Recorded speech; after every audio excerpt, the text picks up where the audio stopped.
Ladies and gentlemen, I hope your Thursday is treating you well, as I'm here to celebrate yet another end of the week by taking you on a history lesson of an iconic silhouette.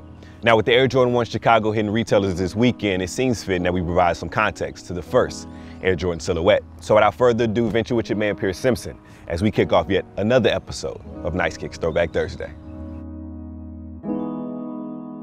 Every iconic brand has to start somewhere, and what we see the Air Jordan brand being today was completely different than how it was perceived during the early 80s. With designer Peter Moore taking on the project of the Air Jordan 1, Michael Jordan and Nike will forever change the landscape of sneakers and culture forever. Led by designer Peter Moore, the Air Jordan 1 would incorporate a minimalistic design while taking cues from the Nike Dunk, with distinct colorways initially releasing, such as the band model in this OG Chicago release. We see the Nike swoosh and the notable Air Jordan branding along the ankle collar. Peter Moore would explain the Air Jordan 1 in its entirety within a recently published Russ Bingston article over at Complex. Peter Moore would go ahead and state, "I'm somewhat surprised by the staying power of the Jordan 1.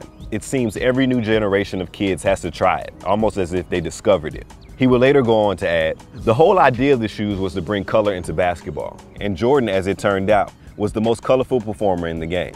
Releasing during the 1985 season, Nike would make the initial mistake of oversaturating the market in the Air Jordan 1. However, Michael would have an incredible year, and later on in the playoffs in which he scored 63 points against the Boston Celtics. His performance was so notable that Larry Bird even stated, "It seemed as though God was disguised as Michael Jordan." Although the Air Jordan 1 Chicago released in several iterations over the years, its initial release in 1985 will mark the beginning. It will release again in 1994 and now in 2015. So what are your thoughts on the Air Jordan 1 Chicago? Is this something you want to add to your collection? As always, let us know in the comment section below your thoughts, and always stay locked to Nice Kicks for the latest in sneaker news and exclusive content.